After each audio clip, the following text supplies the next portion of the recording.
Si preguntan quién soy, qué llevo, a dónde voy, de Tierra Santa. Soy de donde nací, donde voy a morir, mi Tierra Santa.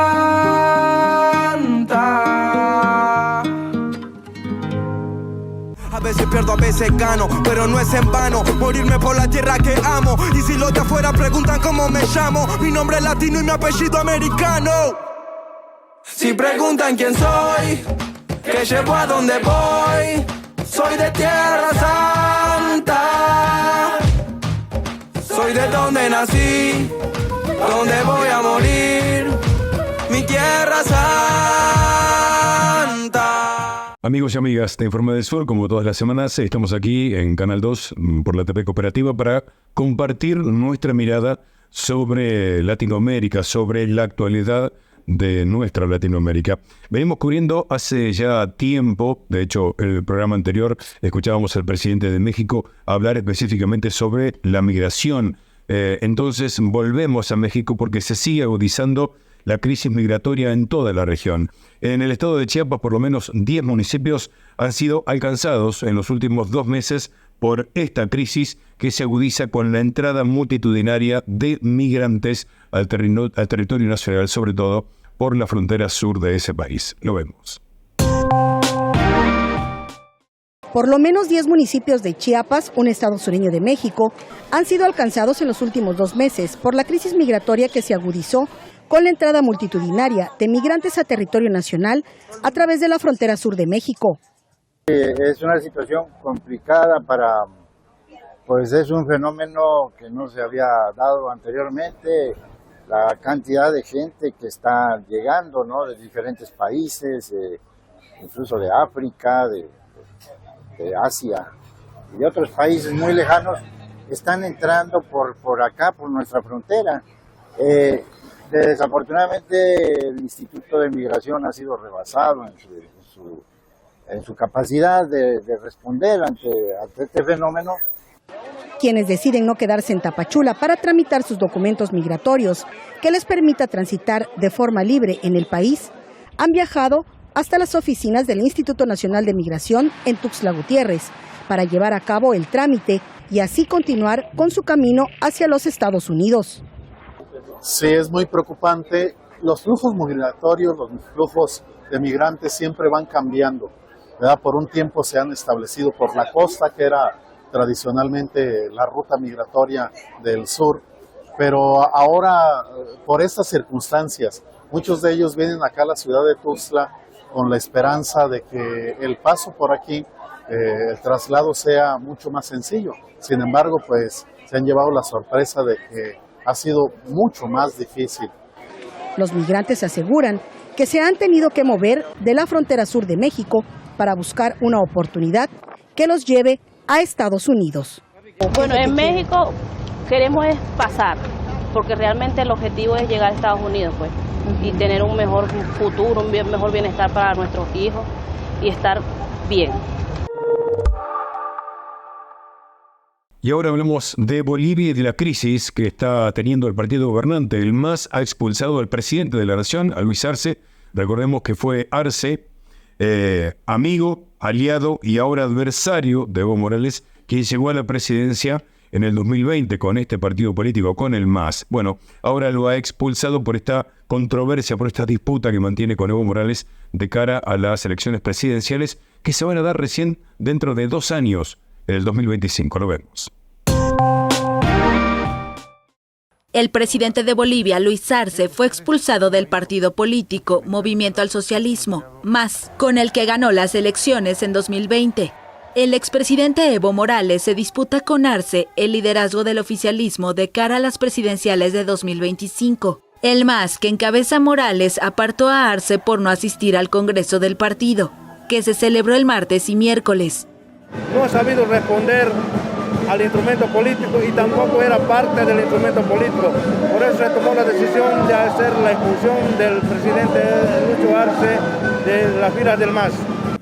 Según la resolución, Arce se autoexpulsó al incumplir la cita en la que Morales fue proclamado candidato para las primarias de diciembre.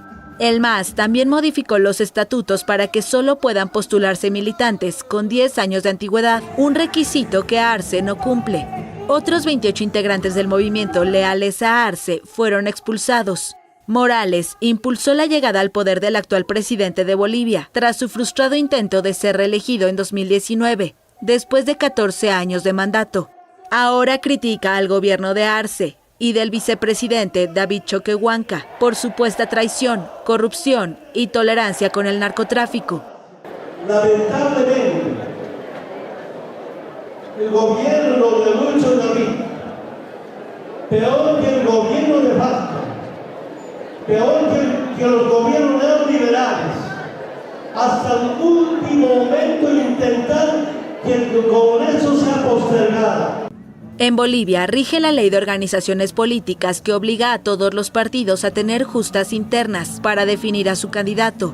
Y la justicia electoral deberá ratificar o invalidar las decisiones del MAS. Arce no ha dicho si buscará la reelección y afirmó que se marginó del Congreso porque las organizaciones sociales no estaban representadas. Y ahora nos vamos a Colombia, porque el presidente Petro, en un acto público, pidió disculpas en nombre del Estado por los casos de ejecución, escucha bien, extrajudiciales. Estos son los llamados falsos positivos, que en su gran mayoría fueron víctimas los jóvenes colombianos. Lo vemos. En la década del año 2000 comenzaron las desapariciones de jóvenes civiles de la capital colombiana, el municipio de Soacha y demás pueblos del departamento de Cundinamarca, los que luego aparecieron en diferentes zonas del país disfrazados como guerrilleros.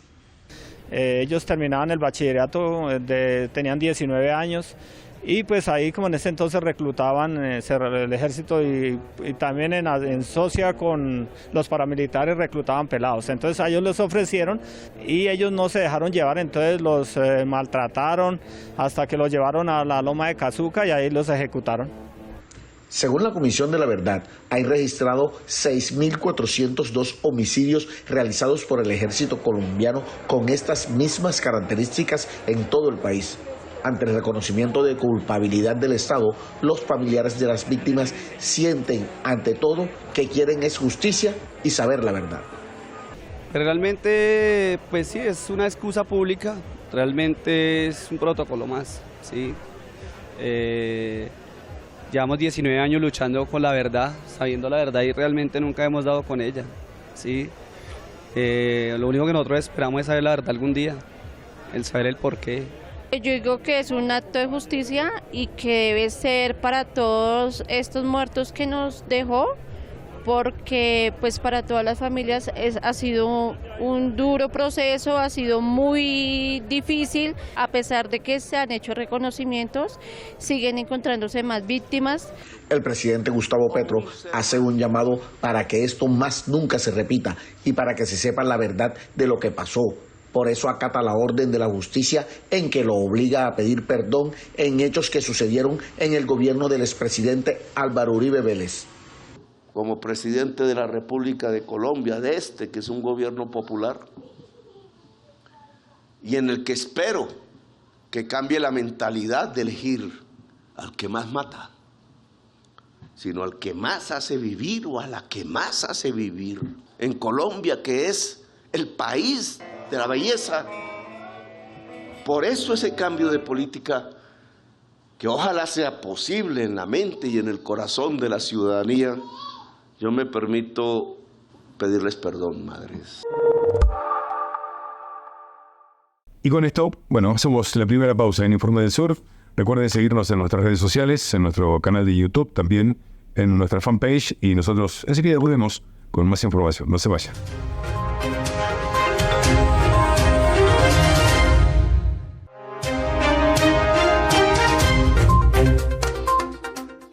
Abrimos el segundo bloque aquí en Informe del Sur. El encuentro del Grupo Puebla que se realizó en la céntrica ciudad mexicana que lleva, por supuesto, su mismo nombre, cerró el pasado domingo sus actividades con la lectura de las conclusiones de la reunión de líderes de Latinoamérica. Y lo que le vamos a mostrar ahora es un análisis del recorrido que ha hecho este grupo.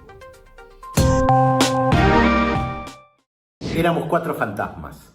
Así abrió el encuentro del Grupo de Puebla en la ciudad de Puebla el chileno Marco Enrique Sominami, refiriéndose a lo sucedido en 2019 en el primer encuentro de un conjunto de políticos e intelectuales que no tenían demasiada función pública en ese momento, pero que se definían como progresistas, mientras se pensaba que había una marea de derecha que se llevaba puesto todos los logros de lo que se llama la década ganada, aquellos primeros años del siglo XXI, donde varios gobiernos progresistas eran absolutamente hegemónicos en América Latina, principalmente en América del Sur.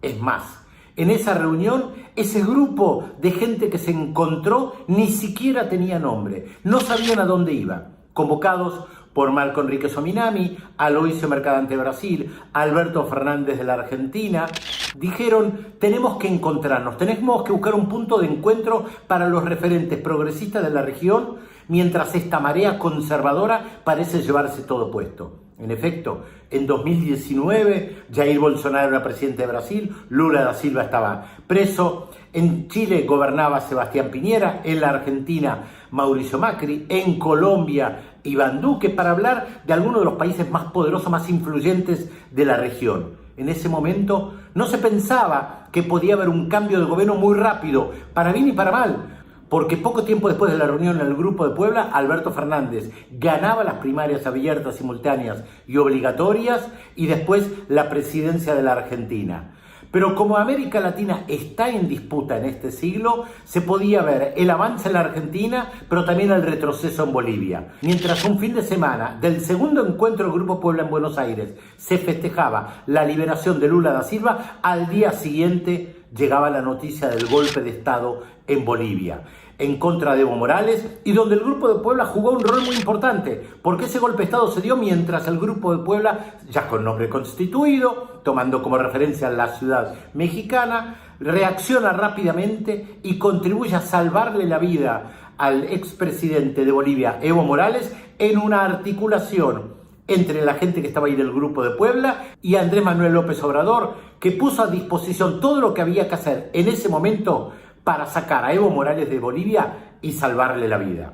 Es verdad, Andrés Manuel López Obrador fue fundamental para salvarle la vida a Evo Morales, aunque su presencia en el Grupo de Puebla no fuera tan poderosa y ni siquiera a título personal formaba parte, porque la participación en el Grupo de Puebla, y esto es lo particular, se hace a título personal. De hecho, justamente fueron algunos referentes de Argentina, de Chile, de Brasil, de Colombia, de Perú, que se encontraron en 2019 en la ciudad de Puebla, a título absolutamente personal, porque lo que querían era juntar voces progresistas y empezar a encontrarse. Y lo que se dio en este noveno encuentro, también en la ciudad de Puebla, fue un encuentro, pero ya con una coyuntura muy diferente, con la presencia de varios expresidentes latinoamericanos: Evo Morales, Rafael Correa, Martín Torrijos de Panamá, y varias personalidades políticas que ya muestran el peso que tienen hoy en América Latina, porque en el 2023, durante la cumbre del Grupo de Puebla, se podía ver que en Colombia está Gustavo Petro, en la Argentina Alberto Fernández, en Brasil otra vez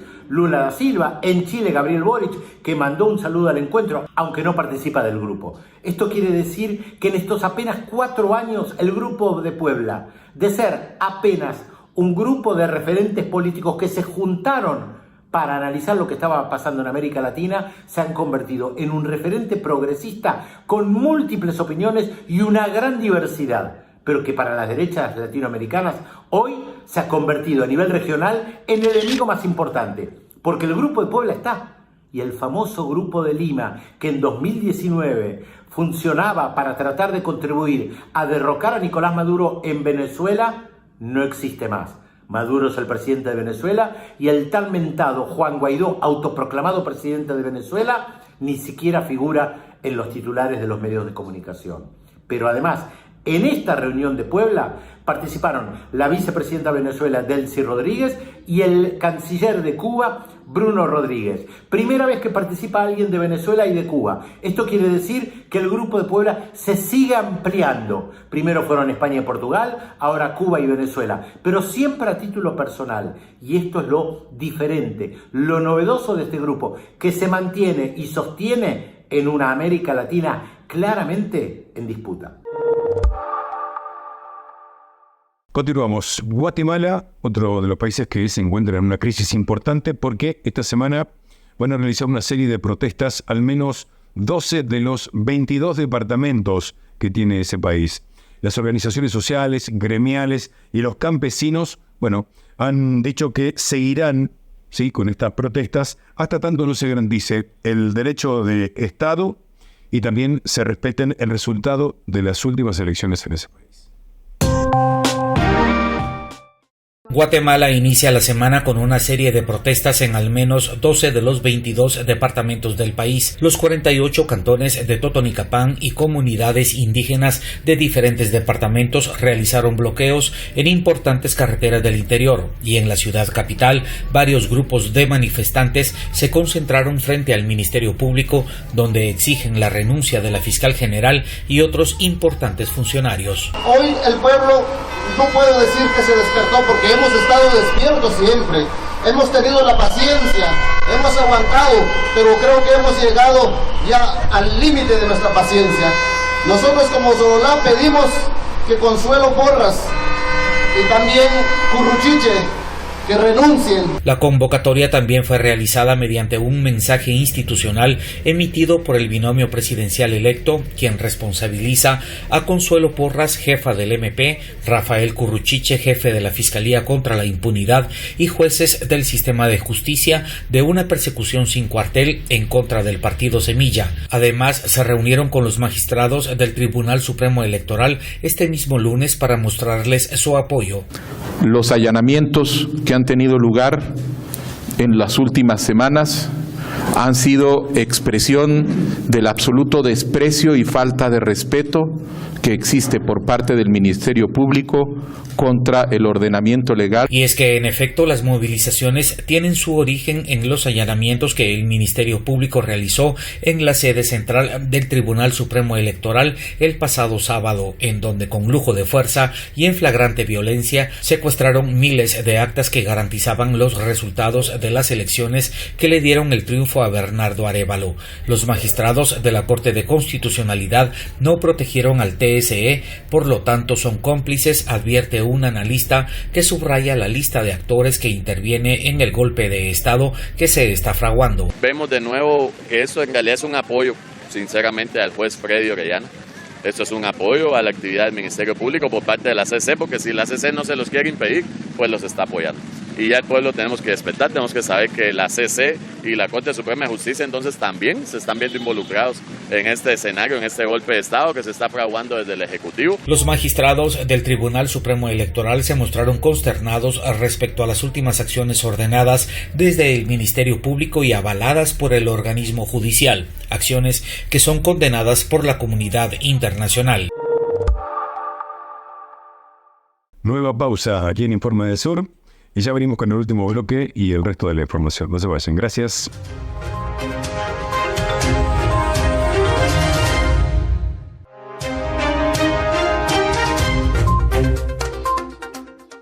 Abrimos este tercer bloque. Hablamos de Argentina y también de Ecuador, porque ambos países tendremos elecciones dentro de pocos días nada más. Y por supuesto, en ambos países se realizaron, los debates presidenciales. Bueno, aquí están.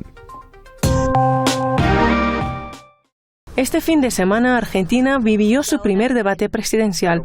Los 5 candidatos, Sergio Massa, de Unión por la Patria, Javier Milei, de La Libertad Avanza, Patricia Bullrich, de Juntos por el Cambio, Miriam Bregman, de Frente de Izquierda, y Juan Schiaretti, Hacemos por Nuestro País, hablaron de diferentes temas, pero con un mayor enfoque en la economía. El primer tema de la noche es economía. Los candidatos aprovecharon el debate para exponer sus propuestas para mejorar la economía.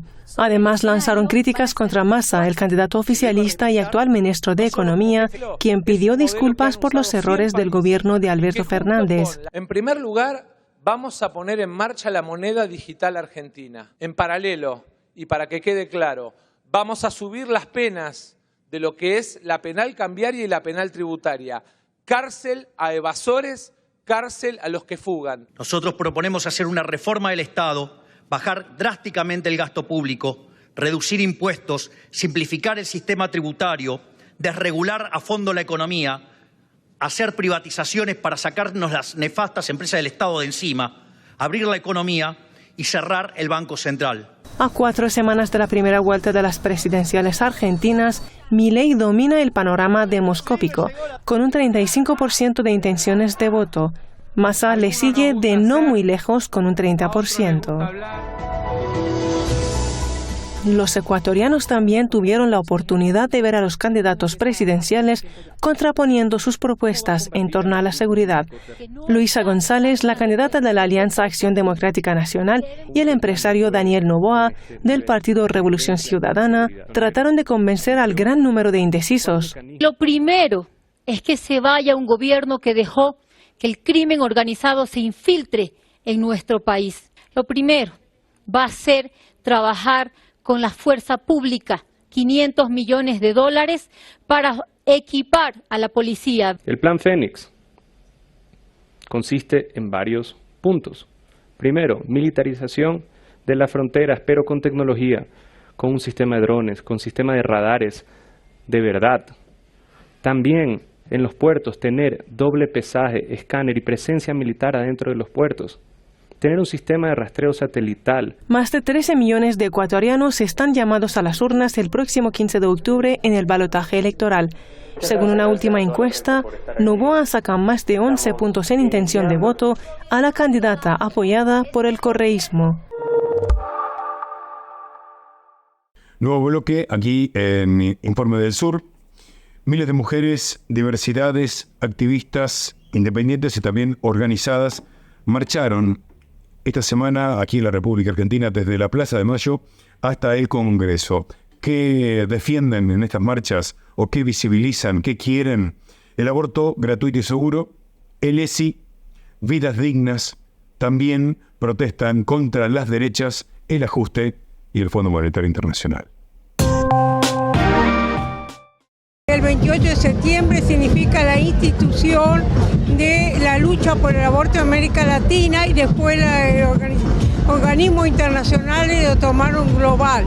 Y nosotras estamos acá porque en esta fecha, en este momento, hay quienes pretenden no reconocer nuestros derechos, que no avancemos, nos quieren hacer revertir las conquistas que hemos logrado, y eso no lo vamos a permitir. Siempre estar en las calles es maravilloso y necesario. Digo, porque en las calles podemos sí o sí defender nuestros derechos ante las amenazas de las derechas. Las feministas pudimos buscar el caminito de unidad en la diversidad.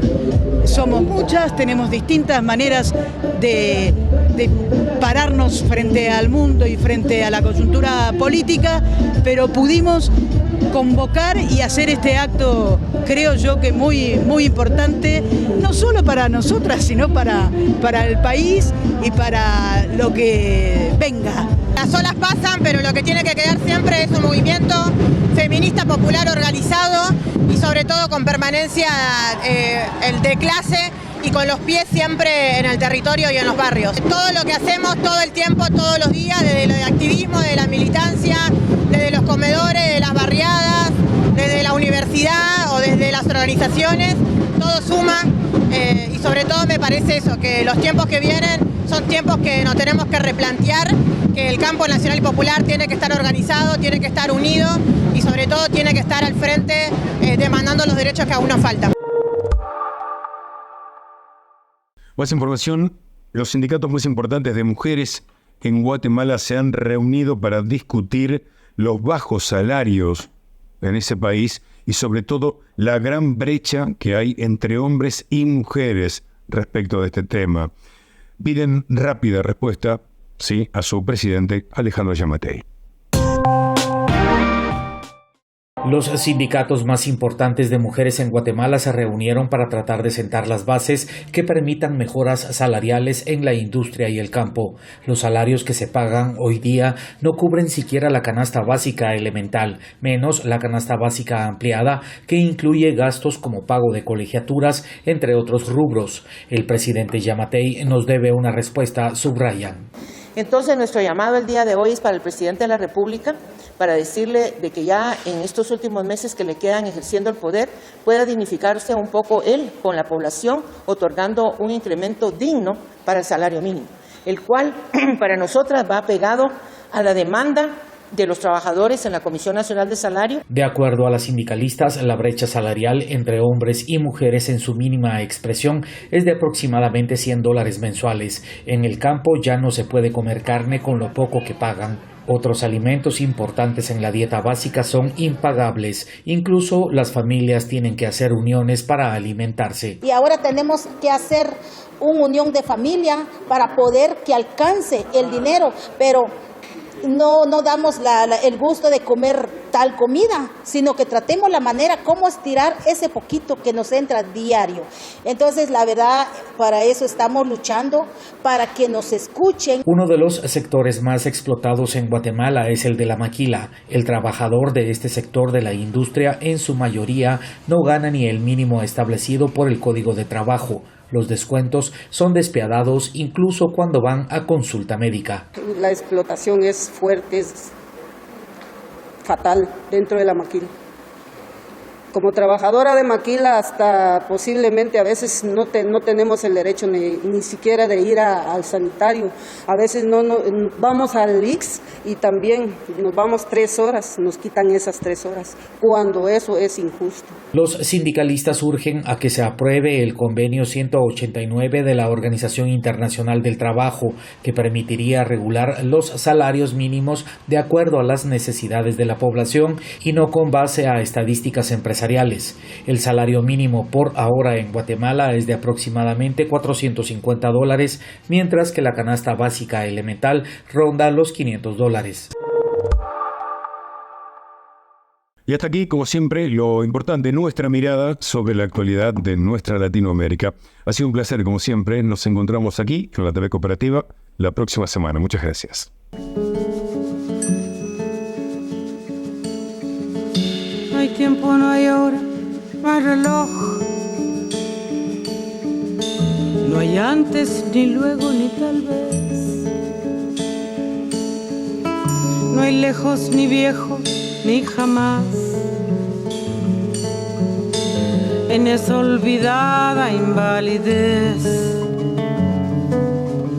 si todos se ponen a pensar, la vida es más larga cada vez. Te apuesto mi vida una vez más. Aquí no hay durante ni después. Deja, no me lo repitas más. Nosotros y ellos, vos y yo. Que nadie se ponga en mi lugar. Que nadie me mida el corazón.